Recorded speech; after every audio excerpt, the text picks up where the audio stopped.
আদালতে নেওয়া হয়েছে মহাজোটের শরিক ও জাসদের সভাপতি হাসানুল হক ইনুকে। সোমবার রাতে নিউ মার্কেট থানার একটি হত্যা মামলায় তাকে গ্রেফতার দেখিয়েছে ডিবি পুলিশ। সিএমএম কোর্ট প্রাঙ্গণে আছেন আমার সহকর্মী রাব্বি সিদ্দিকী। সরাসরি যাচ্ছি তার কাছে। রাব্বি, কখন নাগাদ আদালতে তোলা হতে পারে জাসদ সভাপতিকে এবং তার বিরুদ্ধে হওয়ার মামলার বিষয়ে বিস্তারিত কি তথ্য রয়েছে আপনার কাছে? ইসরাত, আদালতে আনা হয়েছে এই যে জাসদের নেতা হাসানুল হক ইনু, এবং তাকে আর কিছু সময়ের মধ্যে কোর্টে তোলা হবে।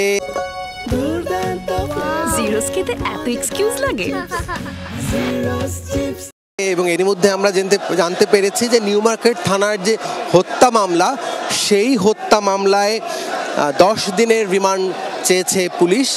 এবং হাসানুল হক ইনু সাবেক মন্ত্রী, সেই সঙ্গে আওয়ামী লীগের দীর্ঘদিনের ঐক্যবদ্ধ জোটগত সঙ্গী, এবং এই কারণেই হাসানুল হক ইনুর বিরুদ্ধে রাজধানী এবং রাজধানীর বাইরে বেশ কয়েকটি থানায় কিন্তু হত্যা মামলা হয়েছে। অনেকগুলো হত্যা মামলারই তিনি আসামি। সেক্ষেত্রে প্রাথমিকভাবে পুলিশ নিউ মার্কেট থানায় যে হত্যা মামলাটি আছে সেই মামলায় তাকে গ্রেফতার করেছে গতকাল উত্তরা থেকে।